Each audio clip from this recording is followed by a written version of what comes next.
नमस्कार दोस्तों, मैं महिपाल सिंह लामरोर, सहायक आचार्य, राजकीय विधि महाविद्यालय भीलवाड़ा, आपका आज के इसी व्याख्यान में हार्दिक स्वागत करता हूं। आइए हमारी इस ई व्याख्यान की चर्चा को आगे बढ़ाते हैं। जैसा कि आपको विदित है विद्यार्थियों कि हम चर्चा कर रहे हैं भारतीय संविदा अधिनियम 1872 के बारे में, और अभी तक के व्याख्यानों में हमने संविदा विधि के इतिहास और वर्तमान के बारे में जाना था। और संविदा विधि में जो संविदा से संबंधित है प्रस्तावना या प्रपोजल के बारे में पढ़ा था, और चर्चा को और आगे बढ़ाते हैं। आइए अगला बिंदु देखते हैं। संविदा का मानक रूप।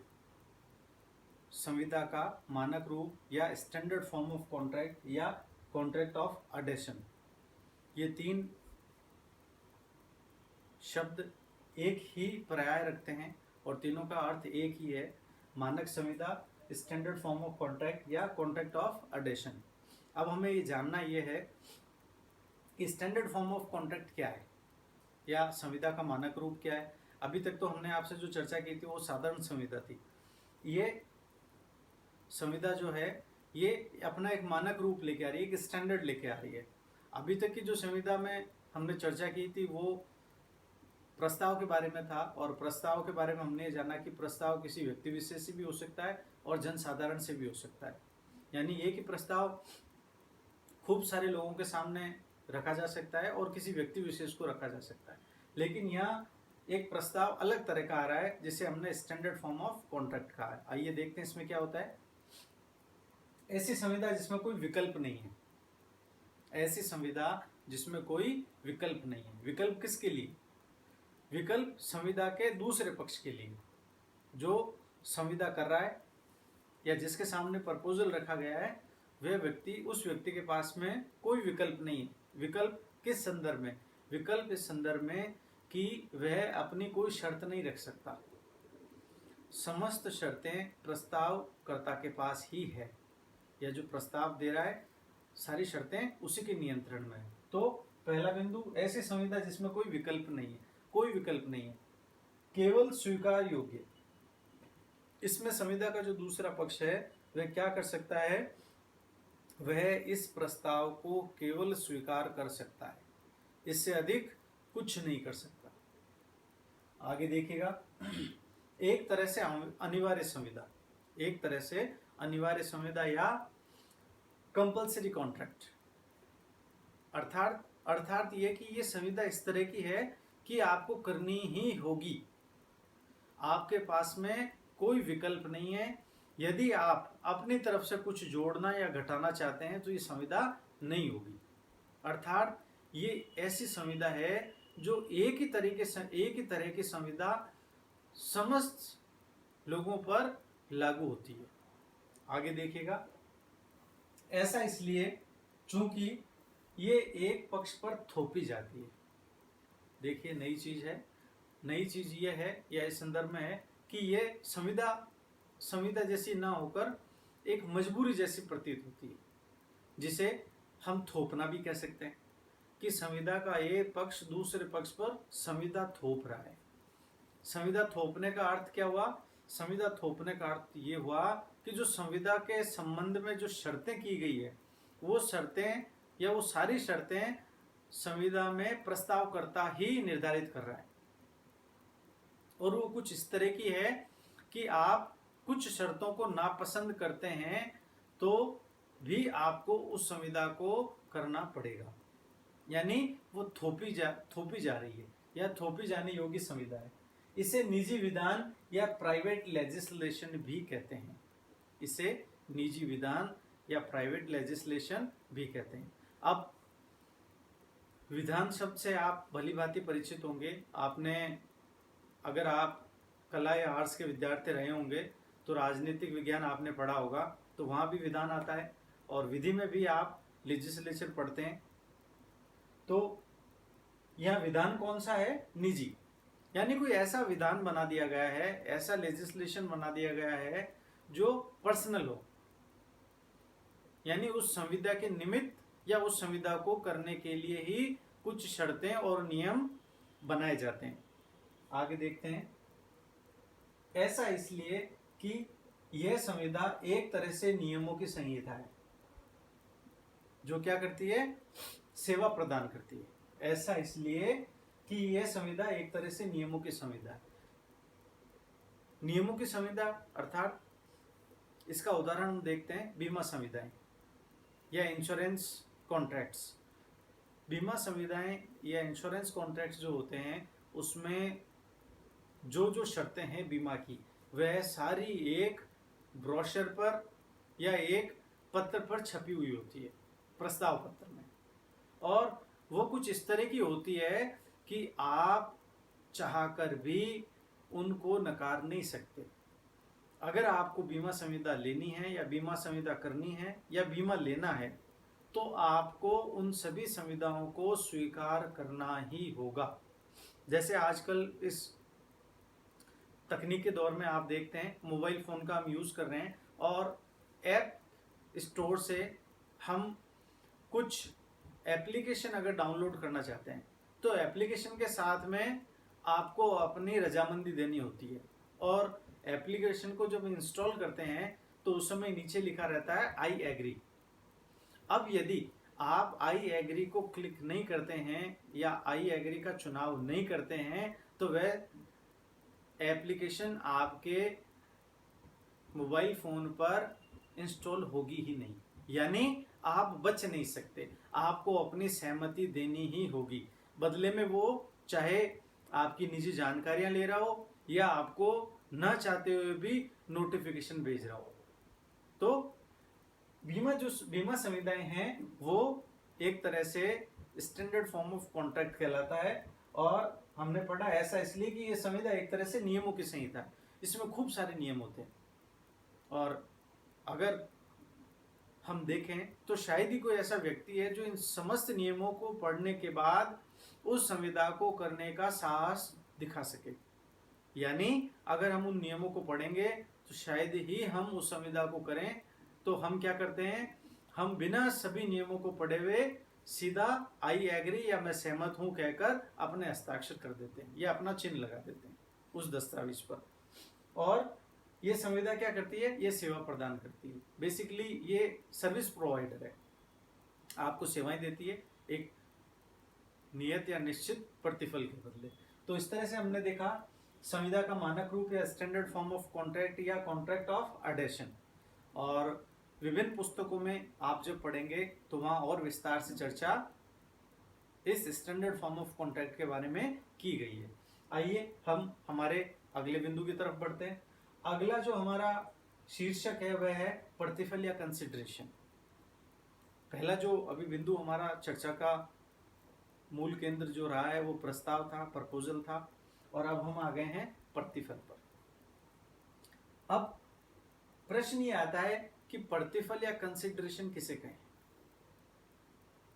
जैसा कि प्रतिफल नाम से प्रतीत हो रहा है, अगर हमने आज तक हिंदी पढ़ी है और हिंदी में हमने संधि भी पढ़ी है, तो अगर हम प्रतिफल का हिस्सा करें या प्रतिफल शब्द को हम दो टुकड़ों में बांटें, विभक्त करें, तो वो दो टुकड़े होंगे प्रति और फल। प्रति यानी बदले में, इन लिeu ऑफ। प्रतिफल यानी फल के बदले फल, प्रतिफल, फल के बदले प्रतिफल। अब इससे क्या अर्थ हुआ, इससे अर्थ ये हुआ कि आप किसी को कुछ प्रदान कर रहे हैं तो उसके बदले में आपको क्या मिल रहा है, यानी फल के बदले फल, प्रतिफल, कंसिडरेशन जिसे हम कहते हैं। अब देखिए कंसिडरेशन क्या अहमियत रखता है अपनी किसी एक संविदा में। संविदा हेतु प्रतिफल अति आवश्यक है, या यूं कहें अनिवार्य है, आप इसे टाल नहीं सकते। कोई भी संविदा केवल तब कहलाएगी, अपवादों को अगर छोड़ दिया जाए तो वह संविदा केवल तब कहलाएगी जब उसमें प्रतिफल विद्यमान हो। बिना प्रतिफल के कोई संविदा नहीं कहलाएगी। आइए आगे बढ़ते हैं। भारतीय संविदा अधिनियम की धारा 10 section 10 of Indian contract act क्या कहता है, वह सभी करार संविदा हैं, वह सभी करार संविदा हैं जो सक्षम पक्षकारों द्वारा उनकी स्वतंत्र सहमति से उनकी स्वतंत्र सहमति से विधिपूर्ण प्रतिफल के लिए, प्रतिफल यहाँ शब्द आया है प्रतिफल, प्रतिफल कैसा, विधिपूर्ण, विधिपूर्ण प्रतिफल के लिए और विधिपूर्ण उद्देश्य के लिए किए जाते हैं, विधिपूर्ण प्रतिफल और विधिपूर्ण उद्देश्य के लिए किए जाते हैं तथा जिन्हें अभिव्यक्त रूप से, तथा जिन्हें अभिव्यक्त रूप से शून्य घोषित नहीं किया गया है, अभिव्यक्त रूप से शून्य घोषित नहीं किया गया है। तो हम हमारे आगामी ई व्याख्यानों में धारा 10 का विस्तार से वर्णन करेंगे और चर्चा करेंगे धारा 10 पर। तो अभी जो हमारे लिए आवश्यक चीज है वो है धारा 10 में वर्णित शब्द प्रतिफल, कंसिडरेशन। ये जो कंसिडरेशन है ये संविदा में कितना महत्वपूर्ण है ये धारा 10 बता रही है कि महत्वपूर्ण बातों में क्या क्या आ रहा है। सभी करार संविदा है जो किनके द्वारा किया गया, सक्षम पक्षकार और उनकी स्वतंत्र सम्मति, सहमति या कंसेंट कैसी, फ्री कंसेंट, और विधिपूर्ण प्रतिफल, लॉफुल कंसिडरेशन, और विधिपूर्ण उद्देश्य, लॉफुल ऑब्जेक्ट, और उन्हें अभिव्यक्त रूप से शून्य घोषित नहीं किया गया है। They are not expressly declared void, यानी जिन्हें स्पष्ट रूप से शून्य घोषित नहीं किया गया है। तो ये तमाम चीजें धारा 10 में किसी एक करार को संविदा में परिवर्तित करने के लिए नितांत आवश्यक है। तो हम पढ़ रहे हैं प्रतिफल या कंसिडरेशन। प्रतिफल यानी फल के बदले फल। अब ब्लैकस्टोन महोदय कह रहे हैं प्रतिफल ऐसी क्षतिपूर्ति है, प्रतिफल ऐसी क्षतिपूर्ति है जो संविदा का एक पक्ष दूसरे पक्ष को देता है। इन्होंने प्रतिफल को क्या कहा है, क्षतिपूर्ति कहा है। ब्लैकस्टोन महोदय ने प्रतिफल को क्या कहा है, क्षतिपूर्ति। अब हम उदाहरण के तौर पे देखें, इंग्लिश वर्जन भी लिखा है इन्होंने, consideration is the recompense given by the party contracting to the other. ये रिकम्पेंस की बात कर रहे हैं कि अगर दो पार्टीज आपस में कॉन्ट्रैक्ट कर रही है तो रिकम्पेंस या क्षतिपूर्ति, ये कंपनसेशन की बात, जो कंपनसेशन साधारण शब्दों में कहा जाता है। उदाहरण के तौर पे ए ने अपना मकान बी को बेचा, ए ने अपना मकान बी को बेचा। अब जब ए अपने मकान या भवन को हस्तांतरित कर रहा है दूसरे पक्ष को, तो एक तरह से हम देखते हैं तो ए को एक क्षतिपूर्ति हो रही है, एक क्षति हो रही है। ए को क्या क्षति हो रही है कि वे अपने मकान को सदैव के लिए खो रहा है, यानी उस संविदा की पूर्णता के बाद ए उस मकान या भवन का स्वामी नहीं रहेगा। तो ए को एक क्षति हो गई। अब उस क्षति की पूर्ति कैसे हो रही है, प्रतिफल से। प्रतिफल क्या है, बी द्वारा अदा की गई वह रकम जो ए को अपने मकान को अंतरित करने के बदले में प्राप्त हुई है। यानी ए को क्षति हो रही है। क्षति क्या हो रही है कि अपना भवन या अपना मकान सदैव के लिए खो रहा है, या उससे मिल्कियत छीनी जा रही है, या मिल्कियत ए से बी की ओर जा रही है। तो इस दशा में ए को विधि कहती है कि कुछ ना कुछ ऐसा कुछ प्रदान करना पड़ेगा कि ए को जो क्षति हुई है मकान को खोने की वो पूरी की जाए। तो वो प्रतिफल कहलाया। और प्रतिफल कौन दे रहा है, बी ए को प्रतिफल दे रहा है और वो रकम हो सकती है। तो ये ब्लैकस्टोन महोदय ने कहा था कि प्रतिफल ऐसी क्षतिपूर्ति है जो संविदा का एक पक्ष दूसरे को देता है। आइए एक बार वापस संक्षिप्त में देख लेते हैं आज के इस व्याख्यान के बारे में।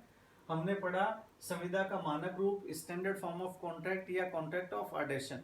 इसमें हमने कह दिया कि ये संविदा वास्तविकता में संविदा नहीं होकर थोपी जाने वाली संविदा है, या हमने कह दिया कि ये नियमों की संहिता है। This is a code of rules. और क्या कर रही है, सेवा प्रदान कर रही है, सर्विस प्रोवाइड कर रही है। और इसके बाद हमने देखा प्रतिफल या कंसिडरेशन, और इसमें हमने कहा कि साहब ये जो प्रतिफल है ये किसी भी संविदा के लिए अनिवार्य है, इसे टाला नहीं जा सकता। उसके बाद में हमने धारा 10 की चर्चा की, और 10 में भी प्रतिफल शब्द आया है, जो अपने आप में बहुत महत्वपूर्ण है। और इसके बाद हमने ब्लैकस्टोन महोदय का एक व्याख्यान पढ़ा, जिसमें कहा गया कि प्रतिफल ऐसी क्षतिपूर्ति है जो संविदा का एक पक्ष दूसरे पक्ष को देता है या प्रदान करता है। तो इसके साथ ही आज के इस व्याख्यान को विराम देते हैं। आपसे अगले व्याख्यान में पुनः भेंट करेंगे। तब तक के लिए धन्यवाद।